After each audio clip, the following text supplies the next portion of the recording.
Here's the snapback. Here's the kick. He's got the leg into it. If it is good, and it is! Austin Starr, a 49-yard field goal, and Indiana leads 27-24. Oh, it's an end around one to throw. Page looking at the quarterback, and it's a touchdown! Page finds Leno! Penix rolling out of the pocket to a strong hand. Delivers deep down the field. Caught, touchdown! Fried Fogel again.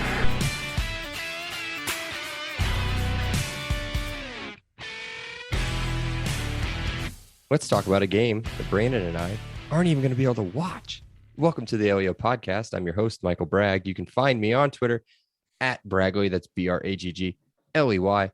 I'm here with my co-host, Brandon. You can find him on Twitter at Brandon Dubich. That's Brandon spelled traditionally Dubich, D-U-B-I-C-H.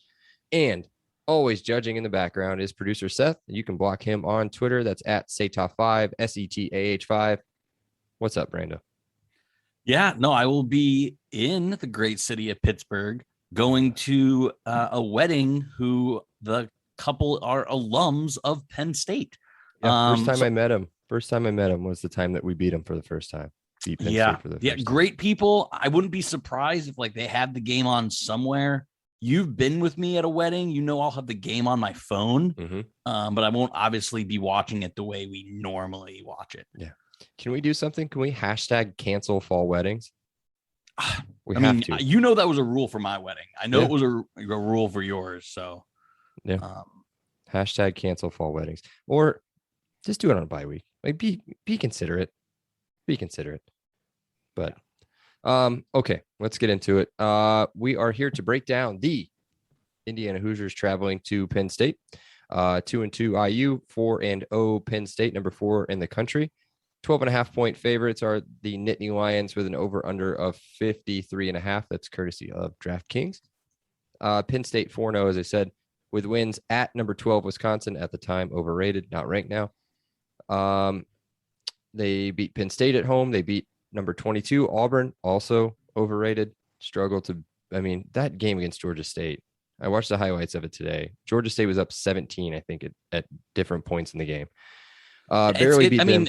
Bo Nix sucks and Graham Mertz sucks. Like I think Wisconsin and Auburn are talented, but when you don't have a quarterback, you don't have a shot. I mean, I've said that a million times on this podcast. Exactly. And unfortunately, that's been Wisconsin and Auburn's downfall is the signal caller. Yeah. And then their last win was last week against Villanova, which they kind of struggled with for a bit. They won 38-17. They were favored by 29.5. Villanova, decent defense from what I'm reading, at least in the FCS. But, they took care of business. They won. This game will be on ABC, national televised game, 7:30 p.m. at Beaver Stadium in State College, Pennsylvania. And there's going to be probably exactly 106,572 people there. I prefer the whiteout. They did that against Auburn, but this will be a stripe out. I prefer playing in the stripe out as opposed to the whiteout. Yes. Yeah. Like literally, I don't remember the last time Penn State's lost on a whiteout. I don't know if their stripe out is as successful. Weren't they bad?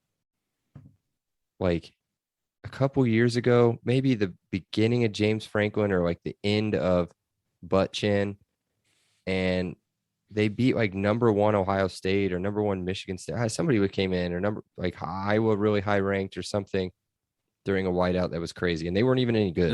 It was Ohio State. Yeah. Last year's meeting, I think everybody's heard of this one before. IU won 36-35. Call it what you want. The stretch, the pylon. I don't know. The Penix game. I don't know. Penn State leads the series 22-2. And they are undefeated at State College, 11-0. So there's a little bit of a misnomer is not the right word, but like everyone goes, oh, we always play really good at Ohio State. And like, sure, but not really. Where we play really good at is Penn State. Like we should have beat them the last few times we've played there. If WAP just doesn't get like Austin Collie concussed, we probably win. Yeah, fumbled. And no we targeting probably call. Win that game. So yeah, no. We actually do play really well in Beaver Stadium. So that is one thing that we have going for us. This might be the first night game we've played there, or the first one in a long time. Because normally we're not, I mean, honestly, we're normally not relevant enough to get one of their night games. True. Here's something that just kind of popped into my mind. So we've played night games.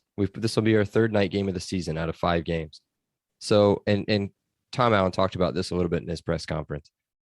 We'll be prepared there schedule wise. We've been through it. We've been to a night game. We know what we need to do for that day. We practice different this week, everything else. We've also played in a crazy stadium. So that's good. So all of that is kind of, at least we've done all of that coming off of such a weird year the year before. Tested. So what's that? So we'll be battle tested. Battle tested. Yes. Yeah. Sorry. Yes. Sorry. Okay. So speaking of weird schedule things though, did you see what Mike Loxley said? I didn't see it. He goes, somebody asked him, like, are you getting used to playing on Friday nights? And he answered, yeah, if I was a high school coach, maybe the Big Ten will finally give Maryland full membership. I thought that was like Michael Loxley, more than terrible 3 games a year. Terrible human, like great recruiter, bad coach, but like that was a good zinger. Like that was pretty good. Yep. Who do they play Friday? I was literally looking at that. They play Iowa, so they're gonna get shit canned. Oh my goodness. Well, maybe. I don't know. As bad as Iowa struggled the last couple of weeks to score any points, we'll see, I guess. Okay, yeah. Quick news: former Pitt commit and fairly highly ranked recruit on the defensive line, Bradley Mann from Jacksonville, Florida, will be visiting IU homecoming week. We were going against a lot of Pitt guys, and the program Narduzzi is kind of a sitting duck there. So, but they've had great defensive linemen. I mean, obviously Aaron Donald sticks out, but Patrick Jones last year, who went in 3rd round to Minnesota. Pitt knows how to recruit defensive linemen. So,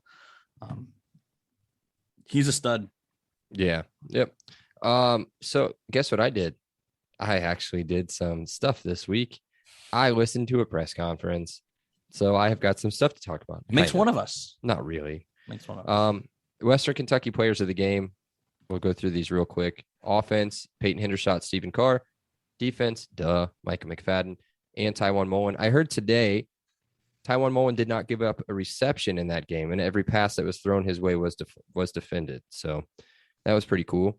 And obviously, special teams player of the game is Chucky. Injuries real quick. We have a confirmation on DJ Matthews. If you haven't heard already, tore his ACL. Allen believes he should be able to get a medical red shirt. Nothing is in stone yet. So he should be able to come back. I feel like it's too early, but also I don't like, no one's given up on the season. We can still accomplish a good season, but I mean, knowing we have Penix and Matthews back next year, like next year ain't going to be a rebuild. Right. So, that'll be nice. Jalen Williams, concussion protocol, but making good progress. This was up to Monday. I was listening to a little bit of the radio show tonight. Didn't hear anything on him. I did miss big chunks.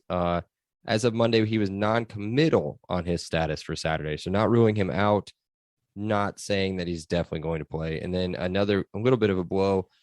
David Ellis probably out this week too. He's got a nagging injury, which was kind of slowing him down in Western Kentucky. I know we talked about, where's he been? I think you said something like that. He was my stock down. Yeah. So I guess he picked his injury, kind of kicked back in after that one carry that he had. So they pulled him out. Going to kind of sit him down, but CTA sees him having a bigger role this year, but he's got to get this injury fixed first. So a couple quick notes here on defense. Tom Allen says the defense will focus on practice this week on taking the ball away. He said it's ridiculous. So takeaways, tackling, effort. That's what he just kept saying over and over and over again. So another thing he said that I thought was interesting. Well, I mean, Charlton Warren was also in my stock down. And that's it right here. Yeah. Defense needs to do a better job of, quote, adjusting on the sideline during the game. Just proof that Tom Allen listens to this podcast. Yeah. So that seems like, I don't know if he meant it that way, but it kind of seems like a stab, right? I Hey, don't bud, think it's a figure it out. stab, but it is a like, yo, like I'm watching this. There's a clear difference from defensive coordinator last year results and defensive coordinator this year and results with largely the same guys, right? So everybody's the same except for the defensive ends and one defensive tackle. So and an amazing safety who's playing on Sundays. Oh yeah, Jamar Johnson. Yeah, but yeah, we're fine. Okay, and I did listen to Penix, his press conference too. They asked him about audibling, and apparently starting in the Cincinnati game, he was given full-on permission to audible at the line. So tell me the offense hasn't looked a little bit better starting in the Cincinnati game for sure. But last week, again, my opinions on it. If you listen to the pod, I thought the players looked great. So, and then he said that over communication is key this week with the crowd. So, and he feels totally comfortable playing in a loud arena, loud stadium. He's been there, done that. So, this isn't going to be anything new for him. You know what? Again, I'm going to have to talk about it early. It's in every season highlight. It's all over the Big Ten network of him waving goodbye to Penn State. I don't think Penn State's forgot that. No, I think Mike's going to have to show some, lack of a better word, balls, because they're going to be coming after him. Yeah. Yep, it's going to be. So they're making it very clear that they're not calling it a revenge game. They're very, very clear. So, whatever. Right. Seth wanted to say something. I'm curious what he had. Oh, you just said talking about balls just reminded me of Sack Up 9-11 on Outkick Sports. Okay. Yeah, it seems to be the ESPN purge. It looks like Dockich was a casualty, but on an even worse note, I love Katie Nolan. I feel like she is amazing. Katie Nolan, yeah. She also got the axe from ESPN. So ESPN does this like every 6 months. They cut a whole bunch of personalities. Well, you named one talented person and one idiot. So, and we'll move on.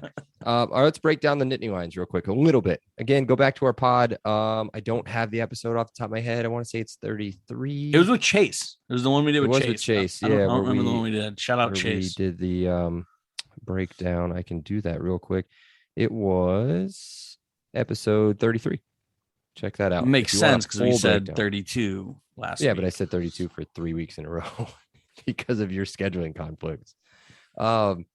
All right, let's get into it. You want to talk about your boy, Big Red Dog? Oh, the Big Red Dog is having himself a season. He is the number one quarterback in the Big Ten and probably playing himself into a potential all-American level, especially if they keep up the results they're having. Just incredible, almost 1,200 yards, 4-1 touchdown to interception ratio. He has very talented receivers. So, he's doing it in the air. He's obviously doing it with his legs like he always has. I don't want to say I gave him bulletin board material, but I'm going to say, that's a little bit of a negative because I've been ripping him for probably 9 months now. And 3 years, probably 3 years and 9 months. But man, he's shut me up. Yeah. Until I'm drunk watching this game whenever I watch this. Yeah. So far. We talked about this a little bit off mic here before we started. So he became the first, this is shocking to me, became the first quarterback in Penn State history to throw for over 400 yards at the Beef. That's weird, man. Like I think every starting quarterback in IU history has thrown for 400 yards at some point. Probably because we were down 50 at different points in the season, and they never had, the god Dickie Legault. Yeah, they didn't have him. They didn't have Nate Sudfeld. They didn't have Peyton Ramsey. So I get it. That's fine. So, but here's me throwing water. I mean, because obviously the yards are nice, the touchdowns are nice, all of the rushing yards are nice. He still only has a 79 QBR, which isn't very good. Yeah. So we talked about him. The numbers are nice, but the actual metrics is like, yeah, like okay, like not great.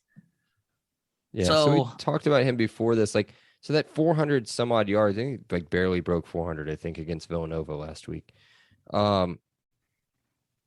Were 300 plus were yak.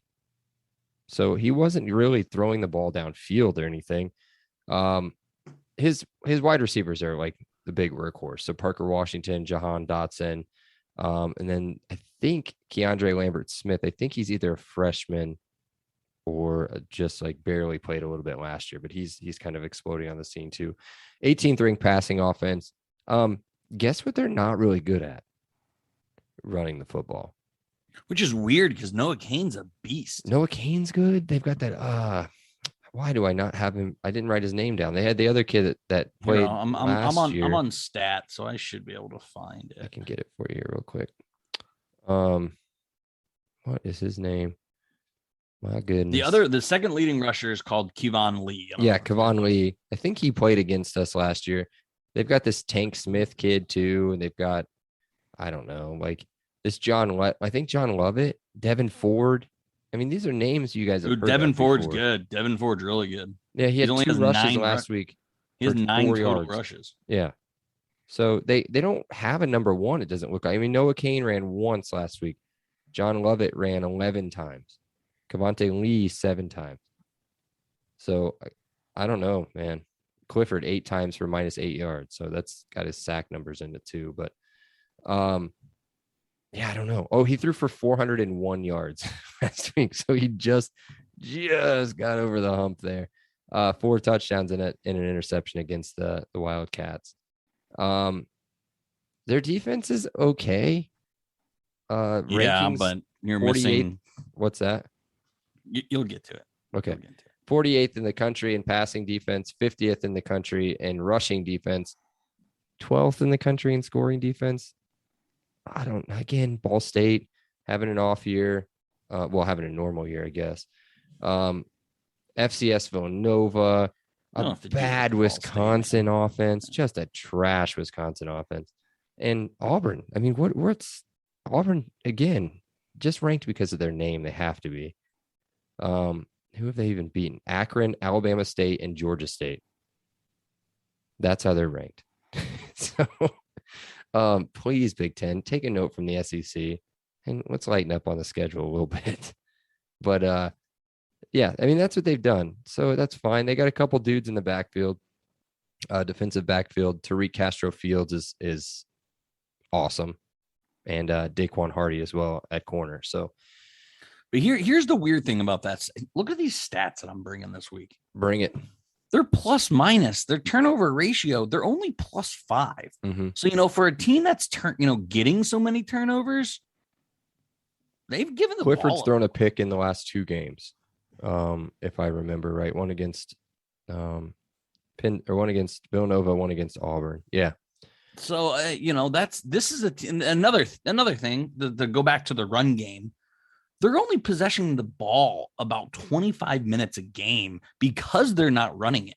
So you can definitely win the field or the time of possession battle against them, which obviously limits a high-powered offense. I can't believe I'm saying high-powered and Sean Clifford in the same sentence, but it's the world we're living in. 2021. You got to remember, we're talking about the number 4 team in the country.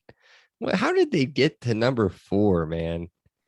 Not a very good year. I'm not saying that we're great and that we deserve to be ranked because we don't. But Arkansas is a top 10 team, bro. Arkansas. Ole Miss is 12, I think.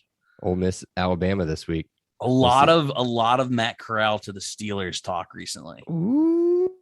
Are you gonna quit? You're gonna quit on the Steelers? I can't, but I could never root for OK Corral. That'd be weird. That'd be real weird. Yeah. All right. Well, hey, before we get the IU players to watch, do you have anything else to break down on them? Do you want to talk about that or no? Nope. Okay.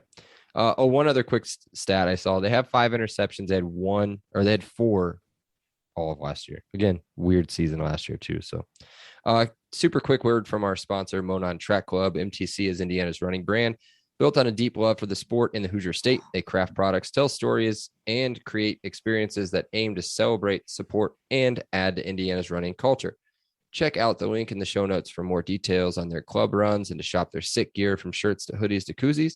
As a thank you to our listeners, they are offering 10% off your order. Use promo code LEO10. That's LEO10 at checkout.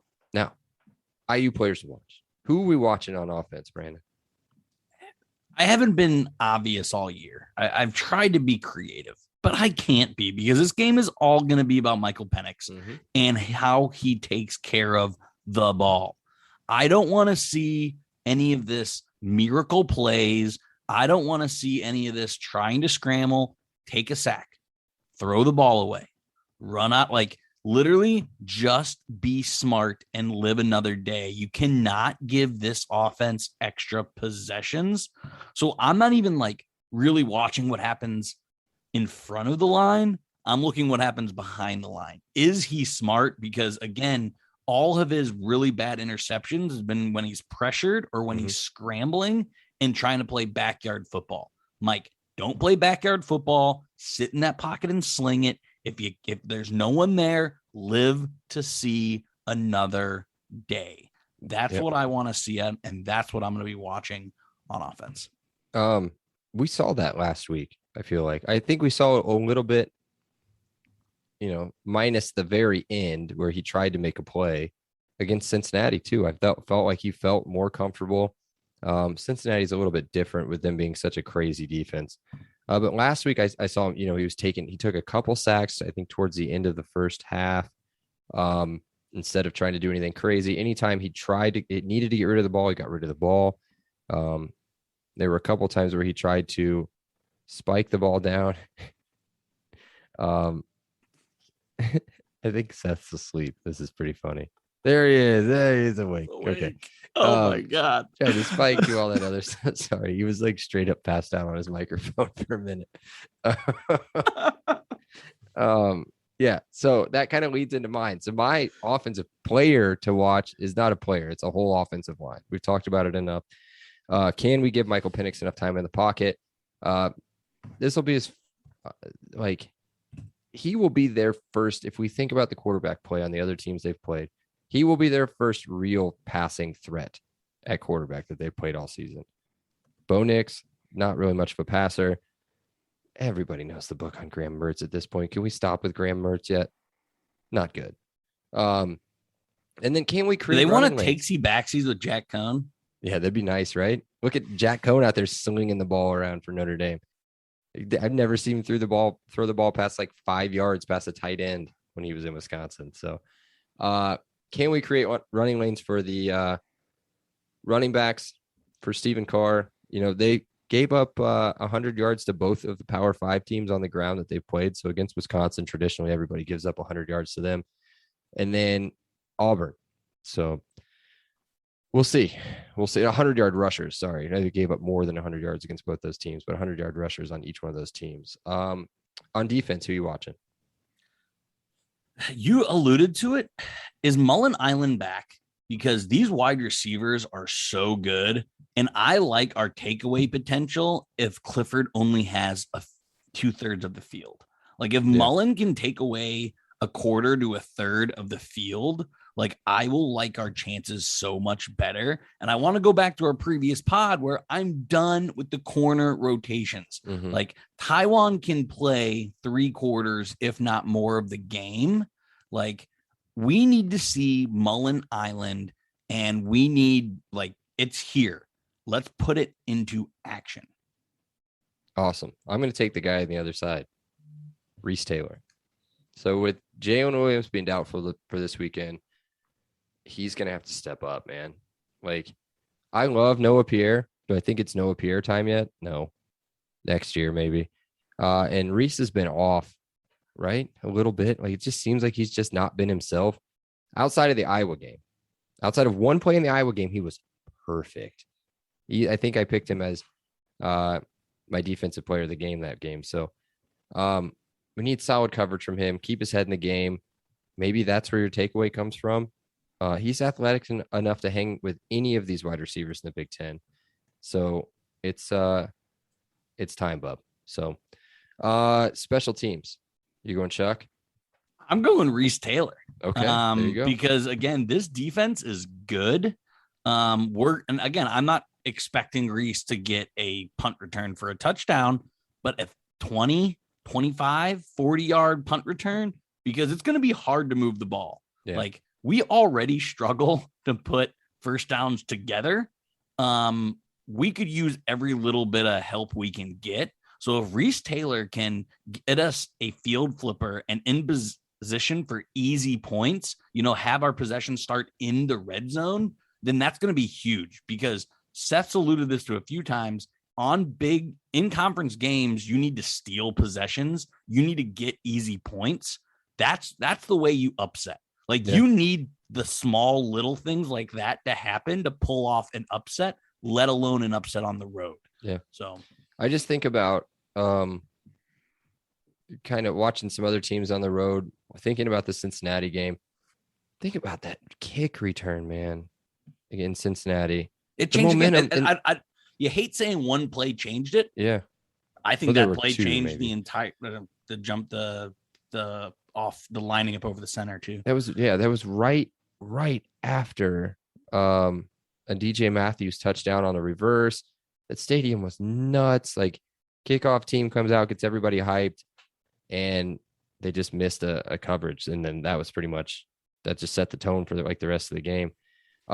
That's perfect lead in. My special teams players to watch his kickoff coverage, or just or kick coverage in general. The last few games at Penn State, we've had some special teams hiccups. You can think about Saquon Barkley took an opening kickoff to the house when he was there. We've given up some big returns to them a lot. So just solid coverage. Don't do anything on that side of the ball that's going to hurt you. Let your defense get on the field and see if they can make any plays. So that's it for me. Seth, do you have anything? Nothing? Okay, well, let's get into everybody's favorite part of the pod. Brando's Randos. What do you got, bud? All right, so I got a fun one.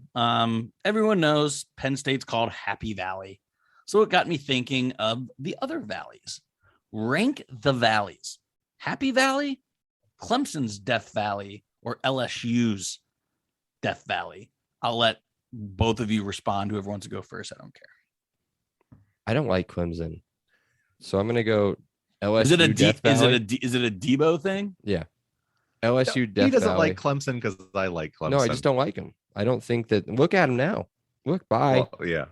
See you later. Your relevance. I like him less. So LSU, Penn State, Clemson. Clemson, Penn State, LSU. Isn't there Death Valley in Arizona? Doesn't Arizona State call theirs something? They're not called Sun Valley, maybe?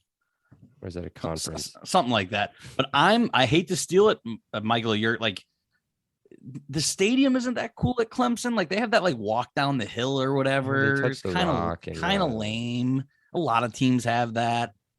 I don't know. Yeah, I'm going LSU, Penn State, and Clemson. It's the only right answer. Yep.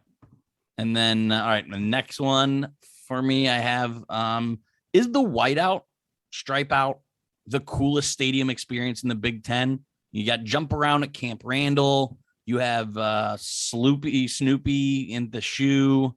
I'm trying to think of other ones, but in my mind, I think the night game at Penn State's the coolest stadium experience. What do you guys think? I'd like to see a night game in Iowa. That's not like recency bias or anything. I've seen them on TV. Their fans are nuts. Like, when you go to buy tickets, it tells you what day it is.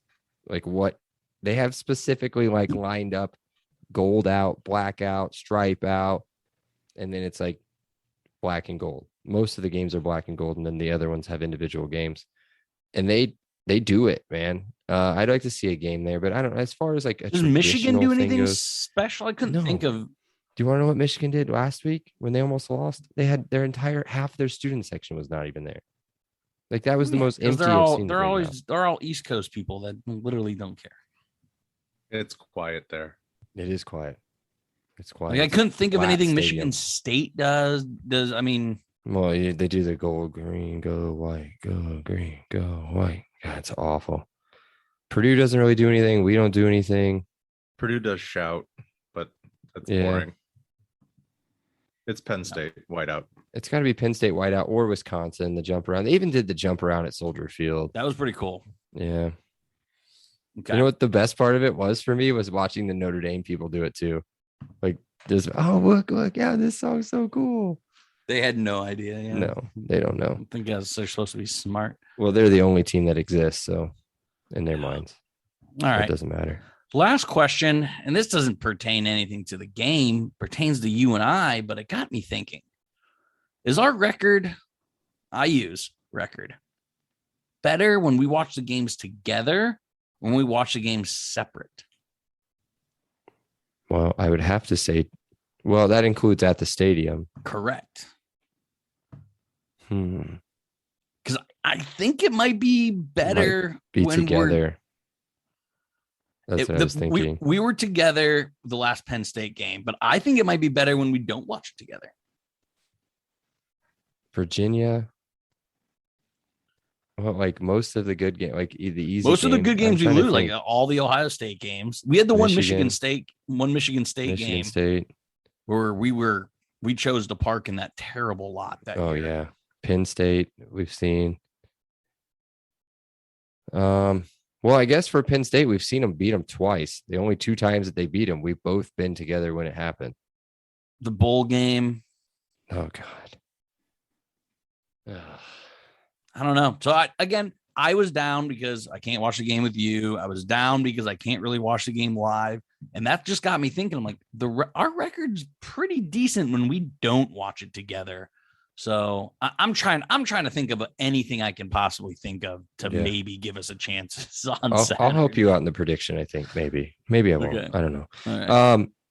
So just to clarify real quick, Brandon will be at a wedding. I will be #single dadding it up. Not a single dad, but my wife works nights at a children's hospital. So I will have to wait until they go to Your bed. wife is to a watch the game. hero compared to all of us, Except for Jumps. Seth, a Purdue guy producing an IU football podcast. So, and live We all tweeting. make sacrifices. And live tweeting. So, cool. Well, what is next on the outline? Do you have anything else? I don't. Those are my three. All right. Well, let's reach into producer Seth Sack once he goes off mute, and we'll go from there. Is he awake? I'm awake. I'm rolling. Here we go. All right. This is the classic game where you can lose, but still take a lot of positives from it. Moral victory. Moral I victory am guy. Take Seth is all the moral. moral victories you can get. Tom Allen does not believe in moral victories. Yeah. You already stole mine about the whiteout. I know Bragg said Iowa during a day game was really good. So you talked about what the best environment was. Who has the biggest home field advantage? I think Penn State's definitely up in it. Let's talk, across this, not Northwestern. just in the. Just kidding. It's got to be Ohio State, man. I mean, it just. Oh, you're talking across the country, or are you talking? Well, let's start with Big Ten, and then if you have anything else besides that, but let's start Big Ten. Yeah, was I thinking definitely think it's Ohio too. State. Ohio State. That or Wisconsin. I mean, those seem to be the schools that it seems so loud. and Nebraska the stadium's should. right. Oh, Nebraska should for sure. But yeah, I'm gonna go with Ohio State with Wisconsin number 2 there. Nationally, I don't know. I'm trying to think. Maybe LSU, Notre Dame. I'm looking at the longest active FBS home win streaks. Clemson's number 1. Clemson, Notre Dame, Ohio State, Cincinnati. I bet Texas is pretty Memphis. wild. I mean, even though Texas they're not would be really that, wild. Yeah, they're not really relevant, but I I'm don't sure know. they We go don't pay nuts. attention to anybody outside of Big Ten. Tell you, I mean, I hate this, and I haven't brought them up in a while, Michael. Oh, I've got a good one. Tennessee takes their football pretty seriously, so their Did you see their stadium. stadium? Did you see their stadium? No, I didn't see their stadium. Can't remember what it was. I saw highlights because it was one of the games that we won, because then I can actually like watch college football after that. But it was like bad. It was almost like the whole top bowl was empty. Like it was weird to see how empty it was. Boise State. What about Boise State at home? So I don't know where they're at on this list. Memphis at 5. I doubt that they're on there. Okay, this just shows the top 5. So cool. What else you got in that sack? Nothing else. I was going to add in. I used to love Beamer Ball on Thursday nights in Blacksburg. Thursday nights, Virginia Tech. Enter Sandman. That used to be one of my underrated favorites. That's all I had. By the way, only Iowa one, does Enter Sandman. Only one in the sack? Yeah, Lance Armstrong. No, I had 2 more moral victories and home field advantage. It felt like one. Okay. You don't count moral victories, so I see why you ignore that. Stay unmuted. Let's get your prediction. I don't care what Penn State says. This is the classic revenge game. IU 17, Penn State 34. I knew that was coming. Hold on, I got to write it down. Well, write it down. What am I, 47? Let me put it in the spreadsheet. Seth has got an L. I think we all had L's on the prediction. No, Seth had this as no, I had a win. Yeah, that's what I meant to say before. This is the first one I'm switching midstream.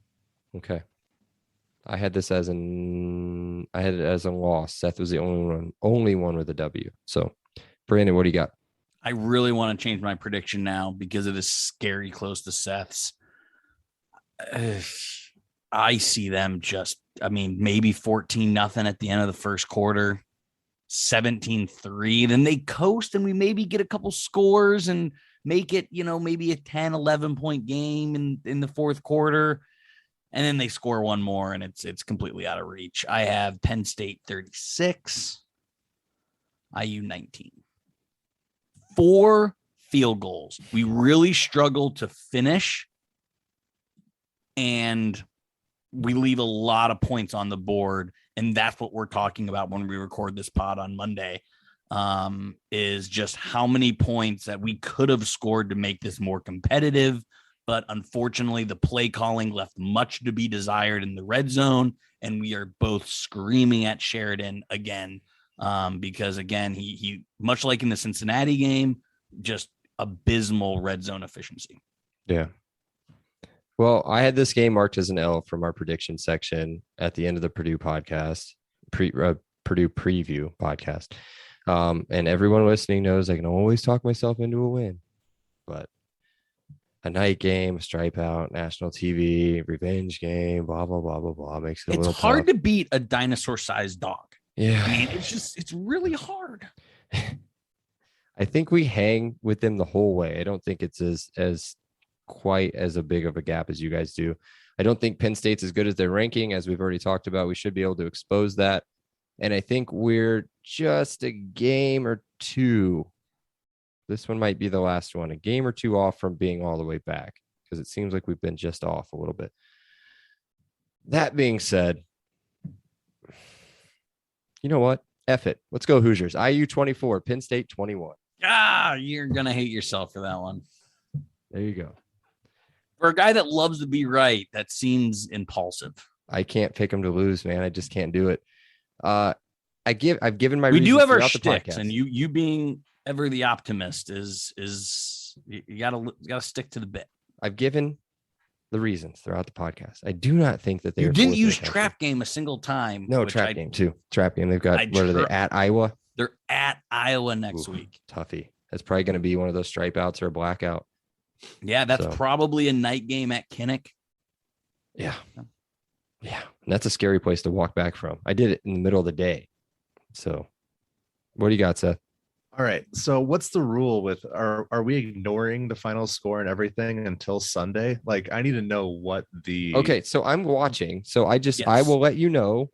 I will let in the Elio pod, just like last week. It will be recorded. I will get on it. I will catch up as soon as possible. I will put these kids to bed as soon as I can. But my phone I will be off. following on my phone, but again, I will be many, many whiskeys deep. So if I spoil it, brag, I'm not going to feel bad about it, because I honestly. Well, no. Don't worry about it. My phone will be turned off. So Well, So, do not I disturb will be at least, following so we'll be along fine. and watching it as much as I can. No big deal. So if I spoil something once I catch up to live while you're streaming, then I apologize, but not really. Okay. Where are we at? I was doing some other stuff. Okay, Seth will be back on live tweets, I hope. If you're at the game, which God bless you, or watching at home, please be sure to keep an eye on the feed. It's pretty decent. So let me see, who can we get worked into? Let's get a Ted Lasso tweet. If we can get a Ted Lasso tweet this week, let's look out for that one. Does anybody have a Roy Kent name? Is there a one syllable first name? Tie fry? Tie fry. He's here. He's there. He's every. Okay, got it. Yeah, Yep. There you go. Done. Okay, final statements. Seth, you have anything? No. Brandon? Again, broken record. But again, this is another game we're supposed to lose. Like when we looked at where we're going to finish at the beginning of the season, before Michael and I were drinking the Kool-Aid that we were going to not win 9 or 10 games, this was always going to be a loss where we could still win 7 to 8 games. Mm-hmm. So as much as, again, I'm normally in negative Nancy on this pod, like none of these results that have happened so far weren't going to happen. Like we didn't lose a game. We're like, oh man, we should have won that game. Right. So when this goes the way it is likely going, but again, everyone had us losing, yet every predictor had us going 7-5 or 8-4. So like everything's going to script so far. So if we get blown out, if we lose, don't lose your heads, guys. There's still a lot of potential W's that were possible, a month ago, still on the table. So, just because we lose this game, it's okay. It's okay. Yeah, you kind of stole a little bit of my thunder there. So, not stole. I mean, you didn't do it on purpose. Stealing is like purposely theft or whatever. I don't know. So this is how professional Bragg is. He makes 2 outlines. That way we don't know what we're going to say. So like he literally makes me an outline. That's how much he has to fill out. That I have to fill out, but still we don't know what we're going to say. So here's what I'm going to say. Regardless. Wow. Let me start that over again. Regardless of the result, you'll never see a lack of effort from this team, and they deserve your attention. CTA said multiple times this week and last that the goals set forth for the season are still in sight, and we can take a big step forward on Saturday. So tune in, be ready to watch our guys work their. Can I say it? I think I can say asses. I'll just say that. Work their asses off to get the dub. Yeah. Okay. So there we go. Be sure to check out the podcast on Facebook and Twitter. It's facebook.com/podcastleo and on Twitter, which is where you can probably reach us the easiest. It's @podcastleo. Be sure to download, follow, rate, and review on all of our platforms. We'll talk to you after the game and hopefully provide a fun pod for you. Can I say one more thing that just got into my head? Can I say one more thing? Yeah. Before we sign off, I think our season goes completely differently if we don't beat Penn State in that game. That game against Penn State turned our entire season around, and it made us believe. And if we win this, our entire season gets turned around. Oh yeah. So while I don't think it happens, Seth doesn't think it happened, and you're drinking your own Kool-Aid, this was the game that made our season magical last year. It can be done. So, there you go. Not likely, but it can be done. Yeah. So hopefully, you know what, dude? I'll just say it. If it happens and it's nuts, I may just hop on here. I may just do a quick live one, or maybe I'll just FaceTime with Brandon or something and record it. I don't know. We'll see. Either way, we love you guys. We'll drop the post game breakdown on Tuesday morning. It'll be a 1-day delay on that. So, either way, talk to you when we talk to you. Elio. Eat Penn State. Elio. He said it. Elio. Awesome day. Elio. Thank you so much, Rick. I appreciate that. Elio. All right. Great. Elio. Appreciate you guys. Elio. You're welcome, Dave. Have a great day. Elio. Have a great day. Elio. Appreciate you being here with us. Have an awesome day. And Elio. Oh, thank you so much. Elio. Well, thanks so much. Elio. Hey, thanks so much, Mike. Appreciate that. Leo. Appreciate you guys, man. Have an awesome day. Leo. Awesome. Leo.